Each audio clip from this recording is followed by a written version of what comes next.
பிரியமானவர்களே, ஆண்டவராகிய இயேசு கிறிஸ்துவின் நாமத்தினாலே உங்கள் யாவரையும் அன்போடு கூட நான் வாழ்த்துகிறேன். ஆண்டவர் கிருபையாய் நமக்கு கொடுத்த இந்த புதிய நாளுக்காக முதலாவது நாம் ஆண்டவருக்கு நன்றி சொல்லுவோம். மன்னவன் இயேசு வருகையிலே மகிழ்ந்து நாமும் களி கூறுவோம்.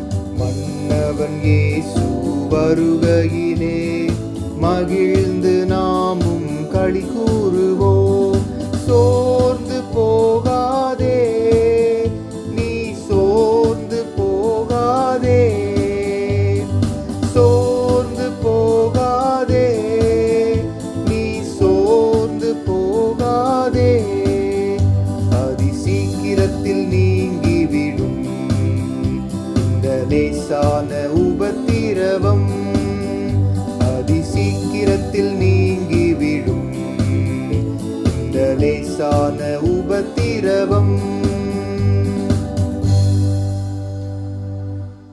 இந்த நாளுக்கென்று ஆண்டவர் கொடுக்கிற ஒரு வார்த்தை 2 கொரிந்தியரின் புஸ்தகம் 4ஆம் அதிகாரம் 17வது வசனம். 2 கொரிந்தியர் 4:17. மேலும் காணப்படுகிறவைகளை அல்ல, காணப்படாதவைகளை நோக்கி இருக்கிற நமக்கு அதி சீக்கிரத்தில் நீங்கும் லேசான நம்முடைய உபத்திரவம் மிகவும் அதிகமான நித்திய கன மகிமையை உண்டாக்குகிறது. இந்த காலை வேளையிலே ஆண்டவருடைய வார்த்தை சொல்லுகிறது, காணப்படாதவைகளை நோக்கி இருக்கிற நமக்கு. நாம் ஆண்டவரை விசுவாசித்து நமக்காக ஆண்டவர் உண்டாக்கி வைத்திருக்கிற பரலோக ராஜ்யத்தை காணவில்லை, ஆனால் விசுவாசிக்கிறோம். ஆண்டவருடைய ராஜ்யத்துக்குள்ளே நம்மை ஆண்டவர் கொண்டு போய் சேர்ப்பார்.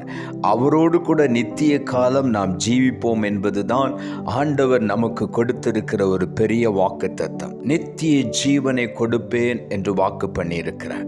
ஆகவே அந்த அழியாத நித்திய ஜீவனை, நித்திய ராஜ்யத்தில் பிரவேசிக்க நாம் பெற்றுக்கொள்ளுகிறோம்.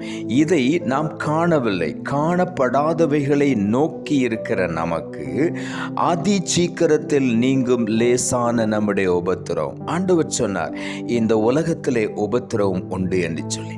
ஆகவே இந்த உபத்திரவத்தை தாண்டி நாம் போகும் பொழுது அந்த நித்திய ராஜ்யத்திலே ஆண்டவர் கொடுக்கிற காரியம் என்ன?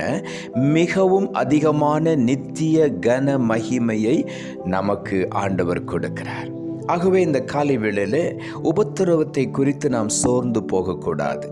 நாம் காணப்படுகிறவைகளை நம்பி வாழவில்லை, காணப்படாத ஒரு நித்திய வாழ்வுக்காக அழைக்கப்பட்டு இந்த பூமி என்கிற கூடாரத்தை விட்டு தேவன் நமக்காக ஏற்படுத்தி இருக்கிற நித்திய ராஜ்யத்துக்குள்ளே பிரவேசிக்க போகிறோம்.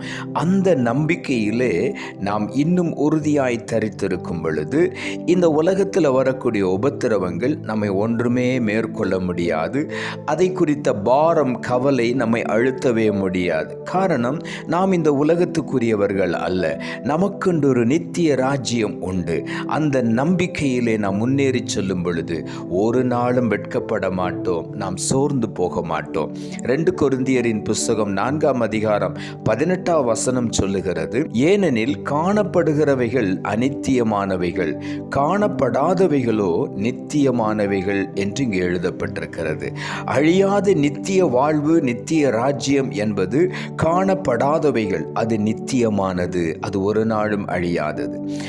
ஏனெனில் காணப்படுகிறவைகள் அநித்தியமானவைகள் என்று வேதம் சொல்லுகிறது. இந்த உலகத்திலே நாம் பார்க்கிற எல்லாமே அநித்தியமானவைகள். உலகமும் அதன் ஆசை இச்சையும் ஒளிந்து போகும் என்று வேதம் சொல்லுகிறது. ஆகவே அழியாத ஒரு நித்திய ஜீவனையும் நித்திய வாழ்க்கையும் நித்திய ராஜ்யத்தையும் நமக்காக ஆண்டவர் ஏற்படுத்தி வைத்திருக்கிறார். காணப்படாதவைகள், அவைகள் நித்தியமானவைகள். ஆகவே நாம் உற்சாகமாய் ஆண்டவருடைய சமூகத்திலே காணப்படுவோம். எபிரேயரின் புஸ்தகம் 11ஆம் அதிகாரம் முதல் வசனம் சொல்லுகிறது, விசுவாசமானது நம்பப்படுகிறவைகளின் உறுதியும் காணப்படாதவைகளின் நிச்சயமாயிருக்கிறது. நம்முடைய விசுவாசம் என்ன? நாம் நம்பியிருக்கிற தேவனுடைய நித்திய வாழ்வை அதில் நாம் உறுதியாய் தரித்திருக்கிறோம். நம்பப்படுகிறவைகளின் உறுதி, காணப்படாதவைகளின் நிச்சயம். நாம் காணவில்லை, ஆனால் நிச்சயப்படுகிறோம், ஆண்டவர் எனக்கு நிச்சயமாய் அந்த நித்திய வாழ்வை கொடுப்பார். அந்த ஒரு விசுவாசம். விசுவாசம் என்பது நம்பப்படுகிறவைகளுடைய உறுதி, காணப்படாதவைகளுடைய நிச்சயம். இந்த காலை வேளையில் நாம் உறுதியோடு நிச்சயத்தோடு கூட விசுவாசத்திலே நாம் பலனடைந்து ஆண்டவரை மகிமைப்படுத்தி விசுவாசத்திலே இன்னும் நாம் முன்னேறி செல்ல வேண்டும். யோவான் எழுதின சுவிசேஷம் 16ஆம் அதிகாரம் 33ஆம் வசனம் சொல்லுகிறது, உலகத்தில் உங்களுக்கு உபத்திரவம் உண்டு, ஆனாலும் திடன் கொள்ளுங்கள், நான் உலகத்தை ஜெயித்தேன் என்றார். இந்த உலகத்தில் உபத்திரவம் உண்டு என்று சொன்ன ஆண்டவர் அவர் சொல்லுகிறார், இந்த உலகத்தில் இருக்கிற உபத்திரவத்தை நான் ஜெயித்து விட்டேன். ஆகவே நீங்கள் தைரியமாய் முன்னேறி செல்லுங்கள். இந்த உபத்திரவம் உங்களை மேற்கொள்ளவே முடியாது, உங்களை ஆளுகை செய்யவே முடியாது, உங்களை அடிமைப்படுத்தவே முடியாது. நான் அவைகளை மேற்கொண்டு விட்டேன் என்று ஆண்டவர் சொல்லுகிறார். ஆகவே இந்த உலகத்தில் வருகிற உபத்திரவத்தை குறித்து நாம் கவலைப்படாதபடி, அதை குறித்து நினைக்காதபடி, நித்திய ராஜ்யத்தை குறித்து நினைக்கும் பொழுது ஆண்டவர் நித்திய ஜீவனை நமக்கு கொடுத்து, அந்த நித்திய வாழ்வை நமக்கு கொடுத்து, அந்த நித்திய ராஜ்யத்திலே கொண்டு போய் சேர்ப்பார். அதுதான் நம்முடைய நம்பிக்கை. அந்த நம்பிக்கை ஒரு நாள் நம்மை வெட்கப்படுத்தாது. இந்த உலகமும் அதில் உள்ள ஆசை இச்சைகளும் ஒழிந்து போகும் என்று வேதம் சொல்லுகிறது. ஆகவே இந்த உலகத்தில் வரக்கூடிய உபத்திரவங்களை குறித்து நாம் கவலைப்பட வேண்டாம். இந்த உலகத்தில் வரக்கூடிய பாடுகள் நித்தியத்திலே நமக்காக வைக்கப்பட்டிருக்கிற மகிமைக்கு ஒப்பிடத்தக்கவைகள் அல்ல என்று வேதம் சொல்லுகிறது. ஆகவே இந்த உலகத்தின் பாடுகளை நாம் எண்ணாதபடிக்கு அந்த நித்திய ராஜ்யத்தின் மகிமையை நாம் நினைத்து கொண்டிருக்கும் பொழுது நிச்சயமாகவே அந்த நித்திய ராஜ்யத்திலே கர்த்தர் நம்மை கொண்டு போய் சேர்ப்பார். சங்கீதங்களின் புஸ்தகம் 119ஆம் அதிகாரம் 107வது வசனம் சொல்லுகிறது, நான் மிகவும் உபத்திரவப்படுகிறேன், கர்த்தாவே உம்முடைய வசனத்தின்படியே என்னை உயிர்ப்பியும் என்று தாவீது எழுதுகிறார்.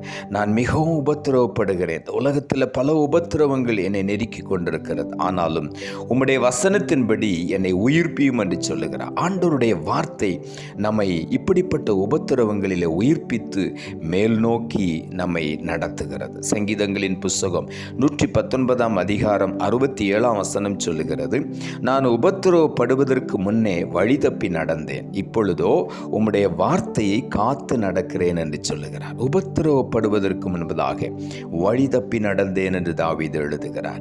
நான் உபத்திரவப்படுவதற்கு முன்பு வழி தப்பி நடந்தேன், ஆனால் உபத்திரவம் வந்த பொழுது உம்முடைய வார்த்தையை நான் காத்து நடக்கிறேன். அந்த வார்த்தை என்னை உயிர்ப்பிக்கிறது, அந்த வார்த்தை என்னை பலப்படுத்துகிறது, அந்த வார்த்தை என்னை வழி நடத்துகிறது. ஆகவே வார்த்தையை நம்பின நான் ஒரு நாள் வெட்கப்பட மாட்டேன் என்று இந்த காலை வேளையில் தாவீது எழுதுகிறார். இந்த காலை வேளையில் நாமும் கூட கர்த்தருடைய வார்த்தையை நம்பும் பொழுது வேதம் சொல்லுகிறது, வானமும் பூமியும் ஒளிந்து போகும், என் வார்த்தைகள் ஒரு நாள் ஒளிந்து போகாது என்று சொல்லி. ஆகவே வார்த்தையை நம்பி, வார்த்தையை பற்றி கொண்டு, வார்த்தையின்படி நடக்கிற ஒவ்வொருடைய வாழ்க்கையும் நித்திய ஜீவனை பெற்றுக்கொள்ளும். அழியாது என்று ஆண்டவர் சொல்லுகிறார். அழியாத ஜீவனை ஆண்டவர் நமக்கு வைத்திருக்கிறார். நித்திய கன மகிமையை உண்டாக்குகிறது என்று வேதம் சொல்லுகிறது. இந்த சீக்கிரத்தில் நீங்கக்கூடிய உபத்திரவத்தை குறித்து, லேசான உபத்திரவம் என்று வேதம் சொல்லுகிறது, அதை குறித்து நாம் கவலைப்படாதபடி, யோசிக்காதபடி நித்தியத்தை குறித்து யோசிப்போம், மேல் நோக்கி பார்ப்போம், உன்னதமானவைகளை, மேலானவைகளை நாடுவோம். நிச்சயமாகவே அந்த நித்திய கன மகிமையை நாம் பெற்றுக்கொள்வோம். நாம் ஜெபிப்போம். அன்புள்ள ஆண்டவரை, கிருபையா நீர் கொடுத்த இந்த புதிய நாளுக்காய் மறுபடியும் எமக்கு நன்றி செலுத்துகிறோம். ஆண்டவர் கொடுத்த ஜீவனுள்ள வார்த்தைக்காக நன்றி. மேலும் காணப்படுகிறவைகளை அல்ல, காணப்படாதவைகளை நோக்கி இருக்கிற நமக்கு அதி சீக்கிரத்தில் நீங்கும் லேசான நம்முடைய உபத்திரவம் மிகவும் அதிகமான நித்திய கன மகிமையை உண்டாக்குகிறது என்ற வார்த்தையை கொடுத்தீர்.